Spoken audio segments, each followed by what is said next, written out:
तर पहा, आपण पुढचा जो ग्राफ आहे तो velocity time graph for uniform velocity. आपल्याला व्हेलोसिटी म्हणजे काय हे माहित आहे.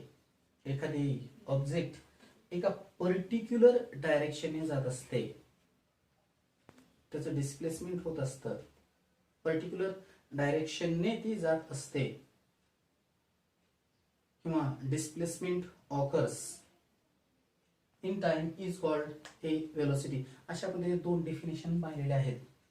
यातीलच युनिफॉर्म व्हेलोसिटी मध्ये असलेला हा जो काही ग्राफ आहे, एक ट्रेन आहे. ती जी ट्रेन आहे त्या ट्रेनची असलेली जी व्हेलोसिटी आहे ती व्हेलोसिटी आहे 60 किलोमीटर पर हवर. 60 किलोमीटर पर हवर म्हणजे एका तासामध्ये 60 किलोमीटर. ट्रेन ही त्याची व्हेलोसिटी आहे, म्हणजे पर्टिक्युलर एकाच डायरेक्शनने चाललेली आहे. ही किती जाते तर ही 5 तास कंटिन्यू चाललेली आहे.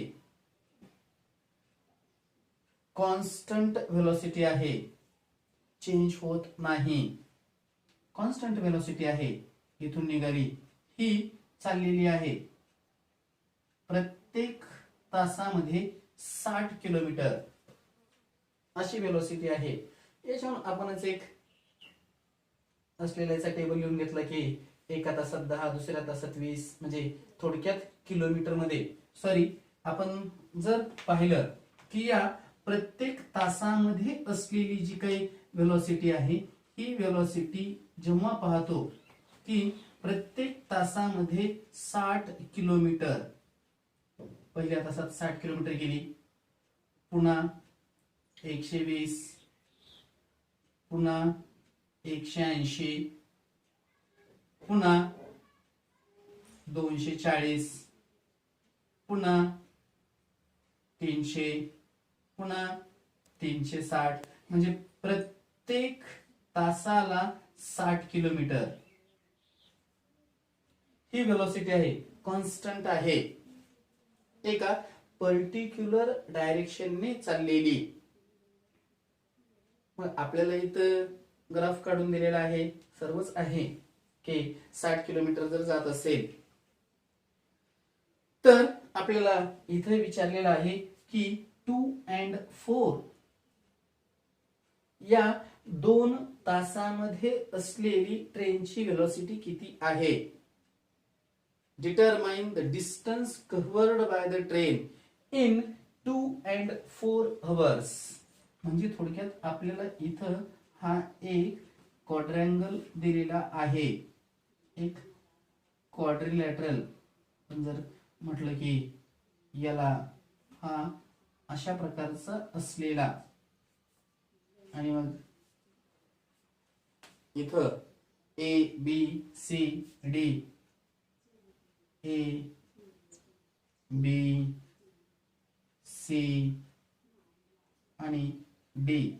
इथे टाइम आहे T1, T2. T1 initial, final. मग याच्यातून आपल्याला काढायचं आहे की याचं असलेलं एकूण या 2 तासात किती डिस्टन्स कव्हर केलेलं आहे. जे determine the distance covered by train. मग याच्यासाठी आपल्याला पाहायचं, मग इथं थोडक्यात एक न्यूमेरिकल्स आहे हे, की न्यूमेरिकल्स मध्ये आपल्याला व्हेलोसिटी दिलेली आहे 60 किलोमीटर पर आवर. आपल्याला टाइम पण दिलेला आहे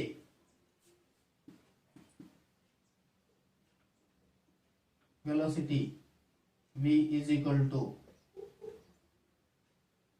टाइम t2 मायनस t1 म्हणजे 4 मायनस 2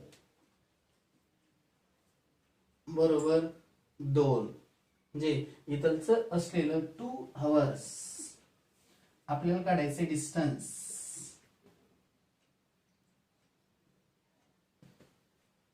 म्हणजे आपल्याला जो फॉर्म्युला दिलेला आहे या फॉर्म्युल्यात पाहायचं आपण की मग आपल्याला याच्यातून velocity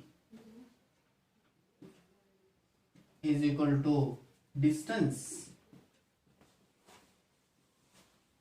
upon time. Velocity is equal to जसं आपण डिस्प्लेसमेंट म्हणजे the shortest distance covered between the initial point to finishing point. थोडक्यात डिस्टन्स झालं आणि टाइम दिलेला आहे आपल्याला, हे काढायचं आहे आपल्याला. तर v is equal to distance साठी s यूज करतो आणि टाइम साठी t, म्हणजेच vt is equal to s.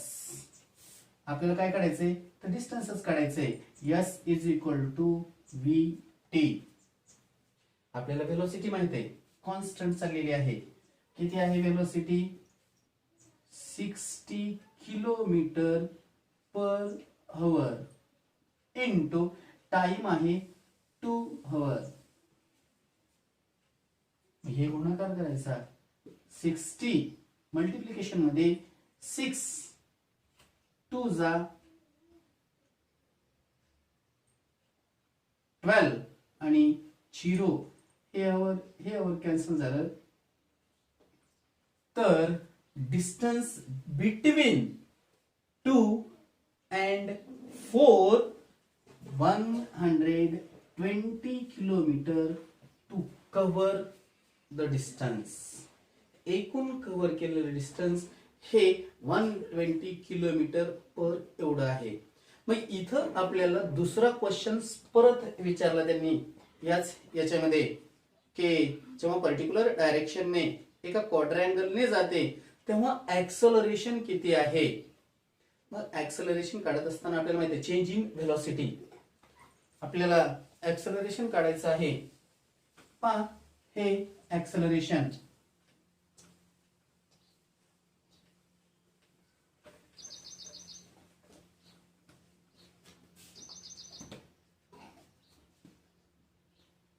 is equal to change in velocity upon time. आपल्याला वेलोसिटी माहिती आहे.